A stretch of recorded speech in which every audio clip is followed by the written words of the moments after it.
Mu gihe Burundi bumaze imisi bwiyamiriza u Rwanda kubugira uruhara mu kugerageza mu guhungabanya umutekano w'igihugu c'u Burundi nk'uko vyama biragaragara ndetse berutse no gutangazwa n'umukuru w'igihugu c'u Burundi Evariste Ndayishimiye ubwo yaganiraga n'ikimenyeshamakuru cyo mu gihugu c'Ubufaransa.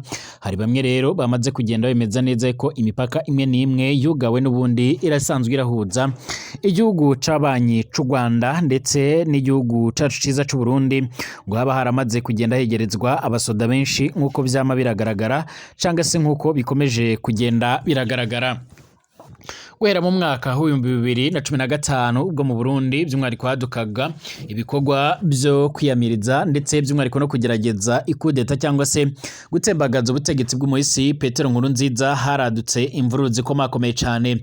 Birasa naho umubano w'ibihugu byombi hagati y'u Rwanda ndetse n'igihugu cacu ciza c'u Burundi, umubano watanguye kugenda uramera nabi cyane, aho bivuga ko bamwe rero mu bagize uruhara mu kugerageza iyo kudeta baba barahungiye mu bihugu bitandukanye harimo n'igihugu c'ababanyi c'u Rwanda. Amakuru yama aradushikira canga aradusumira avuga ko na n'isaha hari bamwe rero by'umwihariko bakibarizwa muri icyo gihugu, abandi bakaba barahungiye mu bindi bice bigiye bitandukanye.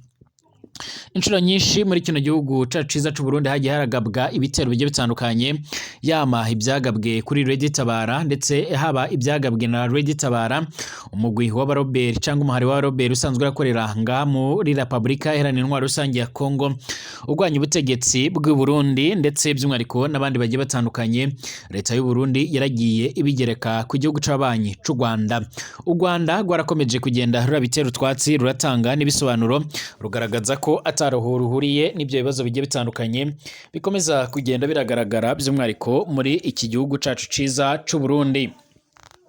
Nkuko inshuro nyinshi byagiye bigaragara rero by'umwihariko ibitero biremere cyane byagiye biraturuka muri Red Tabara, by'umwihariko nk'igitero cyo mu Gatumba kibonekeje by'umwihariko mu mpera z'umwaka wa 2023 ndetse by'umwihariko hakaza kugaragara n'ibindi bigiye bitandukanye nk'ibyagaragaye mu ntanguro z'uyu mwaka wa 2024, by'umwihariko byaratumye Burundi bufata ingingo yo kugara imipaka ibahuza by'umwihariko n'iki gihugu c'abanyi c'u Rwanda. Burundi bwugaye iyo mipaka buvuga ko rero buriko burakingira abana b'abarundi kugira ngo bere gukomeza kugirirwa nabi n'abo banzi, dore ko bavugaga yuko by'umwihariko igihugu c'abanyi c'u Rwanda ariko aricyo kigira uruhara muri ivyo bikorwa. Icyo gihe cyakora Red Tabara yaragiye iratanga amatangazo ndetse ranavuga yuko ariyo yagize uruhara muri ivyo bitero, ndetse navuga yuko yifuza impinduramatwara nga mu gihugu cacu ciza c'u Burundi.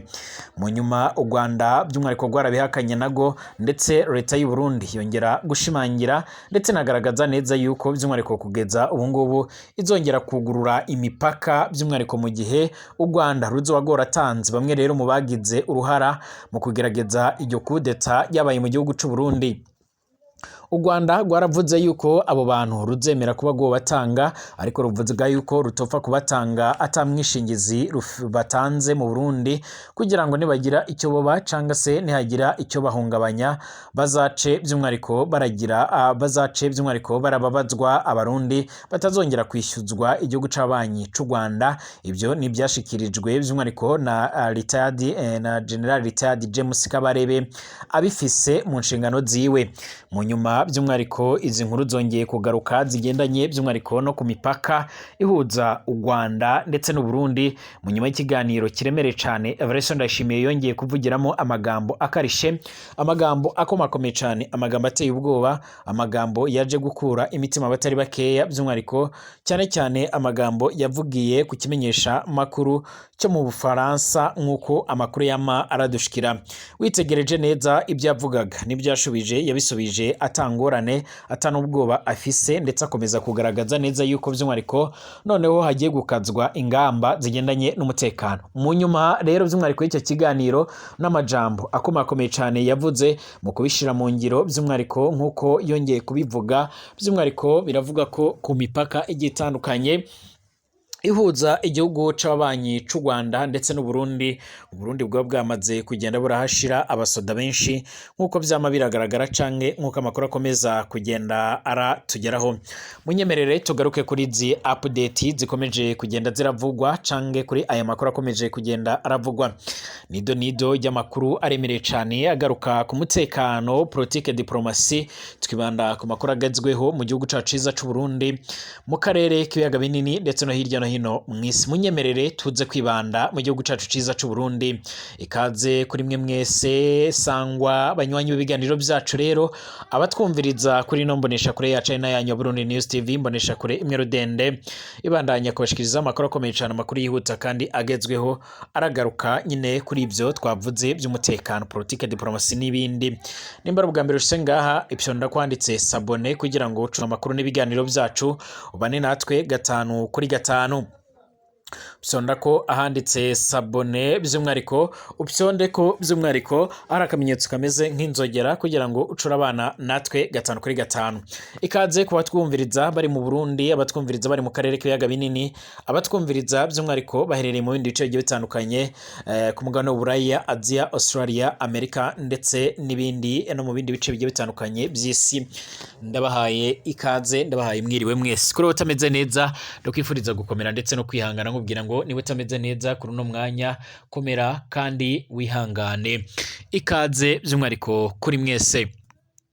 Haraheze imisi mike rero by'umwariko mu Burundi, perezida arongoye kino gihugu cacu ciza c'u Burundi General Major Evariste Ndayishimiye atangaje amagambo aremereye cyane, amagambo ateye ubwoba, amagambo by'umwariko yaje gutuma abatari bakeya bongera kugaragaza impungenge zabo, bavuga yuko by'umwariko bashobora kongera kwaduka ingwano zikomakomeye cyane hagati y'igihugu c'u Burundi ndetse n'igihugu c'ababanyi c'u Rwanda.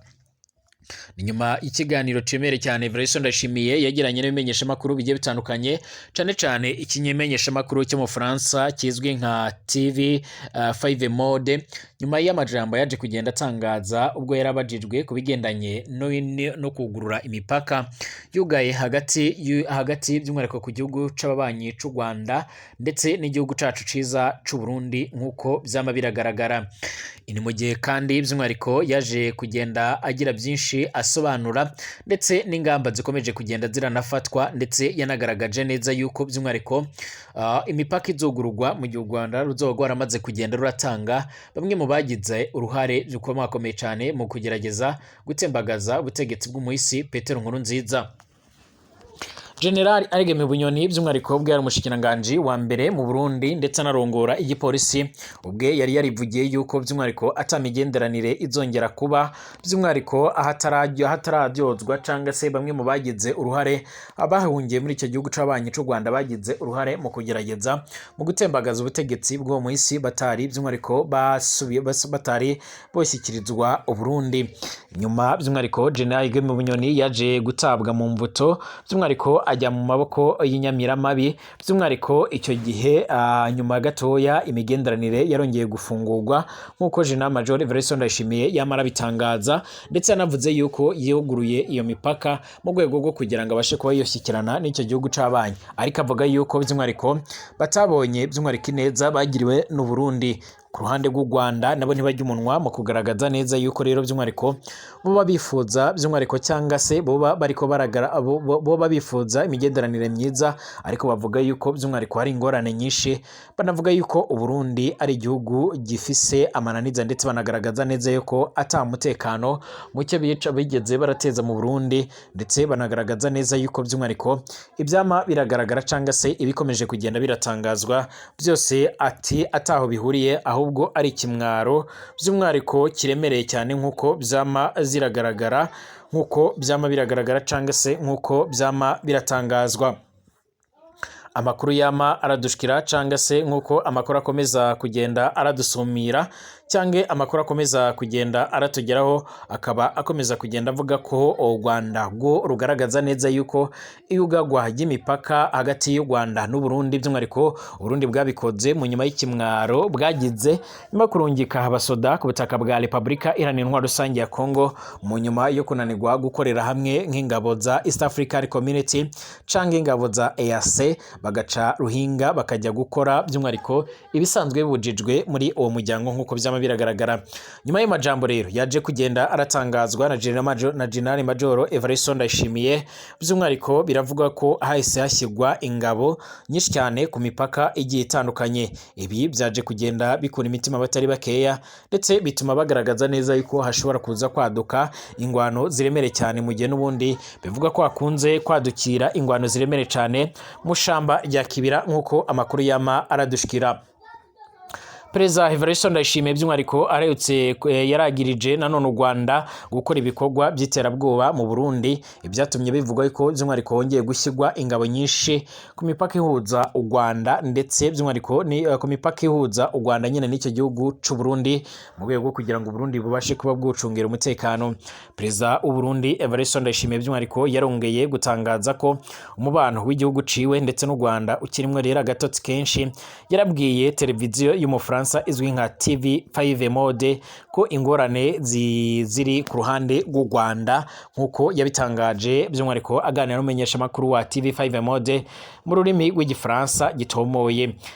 Yabivugiye mu kiganiro cabereye ku ngoro yiwe i Bujumbura inyuma y'inama y'abanyamitahe yabaye mu Burundi mu ndwi iheze. Umenyesha makuru wa TV Mode 5 yabajije Perezida Evariste Ndayishimiye ibibazo bitandukanye birimwo ibya politike, ubutunzi, iterambere n'imigenderanire n'amakungu. Kuri iyo ngingo ya nyuma ikibazo caragarutse cyane cyane ni ikiraba by'umwihariko imibanire y'u Burundi n'igihugu cibanyi c'u Rwanda nk'uko byama biragaragara. Kuva mu mwaka w'ibihumbi 2015 umupaka uhuza ibihugu byombi warafunguye, by'umwihariko wafunguye igihe kirenze gatoya imyaka iheragwa muri 2. Wafunzwe bwa mbere muri 2015 uza gufungurwa mu mwaka w'ibihumbi 2022. Leta y'u Burundi yarongeye kandi gufunga uwo mupaka mu kwezi kwa mbere uyu mwaka turimo w'ibihumbi 2024, ariko turimo turabusozera n'ubu uracyugaye, kandi nta biganiro bizwi byoba biriko birakogwa kugira ngo iyo mipaka ice irafungurwa. Icyakora by'umwihariko mu nama zirutse kuba zakomesa zabereye i Burundi, by'umwihariko hari amakuru avugaga yuko impande zombi zaba zaratanguye ibiganiro, ariko by'umwihariko akaba bitari byogera kure. Mumvo by'umwihariko mu byo rero umumenyesha makuru wa TV Mode 5 yabajije Perezida Evariste Ndayishimiye harimo rero ukumenya niba abantu bashobora kwitega ko rero ibintu bishobora gusubira kwemera neza canke kumera neza hagati y'ibihugu byombi. Perezida Evariste Ndayishimiye yaragize ati sijya mbere bugara imbibi by'umwihariko igihe abakoze kudeta by'umwihariko bahungira mu Rwanda twarugaye imbibi mu mwaka w'ibihumbi 2020. Nashaka kwerekana ko rero by'umwihariko nifuza ko rero ibintu bisubira mu buryo ndugurura imbibe. By'umwihariko naratanguye ibiganiro n'u Rwanda, twarahuye turaganira kandi by'umwihariko twarumvikanye neza. Perezida w'u Rwanda yaremeye gutanga abakoze ikudeta kugira ngo bashigwe by'umwihariko mu minwe y'ubutungane. Imigwi y'abahinga baserukira ibihugu byombi barahuye akatari munsi ya 5 barumvikana neza by'umwihariko yamara by'umwihariko hageza gushira mu ngiro ibyo bumvikanye ko by'umwihariko niho ibintu byogoranira gushika na n'ubu ngubu. Akariyo mpamvu twongeye by'umwihariko kugara imbibi. Perezida w'u Burundi Evariste Ndayishimiye yaratangaje ko rero by'umwihariko yamara ari ibintu bibabaje kubona ko by'umwihariko mu gihe u Rwanda rwanse gutanga abakoze ikudeta bakora rero iterabwoba mu Burundi baturutse nga mu gihugu c'ababanyi c'u Rwanda, kandi bishe abantu bakoze ibyaha by'iterabwoba mu gihugu. Abajijwe niba yagiriza u Rwanda ko gwokoze ibikorwa rero by'iterabwoba ku butaka bw'u Burundi, Perezida Evariste Ndayishimiye yaragize ati ibyo ni ukuri kubera bava mu Rwanda, imigambi itegurirwa mu Rwanda. U Rwanda nigo rero by'umwihariko rwabahaye indaro, kandi nigo rero rubaha ibyo bakenye. Binjira mu Burundi bavuye mu Rwanda kugira by'umwihariko twubahirize umutekano w'abarundi. Twategerejwe kugara imbibe gushika u Rwanda rwerekanye ko rero by'umwihariko ruhinduye inyifato yago kubijyanye no gushira mu ngiro rero amasezerano yafunditswe hagati y'ibihugu byombi, hagati y'abakuru b'ibihugu ndetse n'abahinga mu bihugu byombi, dore yuko bahuye inshuro nyinshi cyane. General Major Evariste Ndayishimiye yaratangaje ko rero umunsi u Rwanda ruzoshikiriza abakoze ikudeta muri 2015 Burundi buzosubira kugurura imiryango imiryango yabwo. Yaravuze ko rero by'umwihariko ikibazo kitari ku ruhande rw'u Burundi, ku kibazo kiri ku ruhande rw'u Rwanda. Radio Ijwi ry'Abanyamerika by'umwihariko ntiryashoboye guhita ibaza leta y'u Rwanda by'umwihariko ngo nayo ibashe kuba yo kumva ico ivuga ku byatangajwe na Perezida w'u Burundi canke General Major Evariste Ndayishimiye nk'uko byama biragaragara canke nk'uko byama biratangazwa. Amakuru akomeza kugenda haratugeraho canke akomeza kugenda aradusumira n'ubundi agaragaza neza yuko by'umwihariko leta y'u Burundi imaze igihe iragaragaza canga irashimangira yuko mu Burundi by'umwihariko bakomeza kugenda baragabwaho ibitero biremere cyane. Iki gihe by'umwihariko bamwe rero mu bategetsi bagiye batandukanye mu Burundi by'umwihariko barafashe ingingo ndetse barakora n'amanama aremere cyane mu rwego rwo kugira ngo babashe kuba bofata ingingo iremere cyane yo kuba bokongera kugara imipaka mu rwego kugira ngo babashe kuba boronka amahoro nk'uko byama biragaragara. Leta y'u Rwanda yo by'umwihariko ntiyemera ibyo ikomeza kugenda yagirizwa, ivuga yuko by'umwihariko atanyungu ifise, ataninyungu yaronka mu bikorwa bigendanye by'umwihariko no gutembagaza canga se ibikorwa bigendanye by'umwihariko no guhungabanya umutekano mu gihugu c'abarundi nk'uko byama biragaragara cange nk'uko amakuru akomeza kugenda aratugeraho abivuga. Kugeza ubu ntaco leta y'u Rwanda iraca iratangaza kubyama biratangazwa canga se kuherutse gutangazwa by'umwihariko n'ubutegetsi bwa General Major Evariste Ndayishimiye. Ibi biriko biraba mu gihe mu Burundi bariko by'umwihariko barategura amatora yo muri 2025 nk'uko byama biragaragara cange nk'uko byama biratangazwa. Turakomeza kugenda turondera andi makuru ajya atandukanye nyine agendanye by'umwihariko no kuba hari inyishu Rwanda cyangwa se gotangaza nk'uko byagiye biragaragara by'umwihariko mu bihe bitandukanye. Igikomeje kugenda by'umwihariko igikomeje kugenda kiragaragara canga igikomeje kugenda kiratangazwa n'uburyo by'umwihariko ibikomeje kugenda biragaragara cyangwa se bikomeje kugenda biravugwa bishobora kuzateza n'ubundi umwuka mubi cange umwijyane nk'uko byama biragaragara. Leta zunze ubumwe za Amerika zarahaye Ukraine imiriyaridi 20 z'amadolari y'amanyamerika yavuye mu nyungu z'amatungo y'Uburusiya yafashwe n'ibihugu byo mu rengero bw'isi. Iki ni igice rero kitari gito cyane by'umwihariko kiri mu mfashanyo y'imiriyaridi 50 z'amadolari ibihugu bigize rero umugwi G7 w'ibihugu bitunze kurusha ibindi mu isi by'umwihariko byemeje gutanga mu kwa gatandatu. Umushikiranganje ikigega ca leta wa Amerika Janet Yellen avuga ko guha Ukraine imfashanyo biciye rero mu matungo y'Uburusiya yafashwe bisigura ko rero Uburusiya butegerezwa kwikorera umuzigo w'intambara yabwo itemewe by'umwihariko n'amategeko aho kwihorerwa by'umwihariko n'abatanga kori. Bibaye hasigaye amayinga mace gusa kugira ngo Perezida Joe Biden wa Amerika abisire Donald Trump aherutse gutogwa, akaba avuga ko ashaka kurangiza ingwano yo muri Ukraine vuba bwangu amaze gushikirizwa amabanga yo kurongora leta zunze ubumwe z'abanyamerika. Donald Trump aravuga ko imfashanyo y'amahera rero ihabwa Ukraine ari uruhombo ku butunzi bwa leta zunze ubumwe za Amerika. Ibi bigatuma haba rero amakenga nimba rero ubutegetsi bushasha buzoshobora kubandanya guha rero imfashanyo iki gihugu gihanganye n'Uburusiya.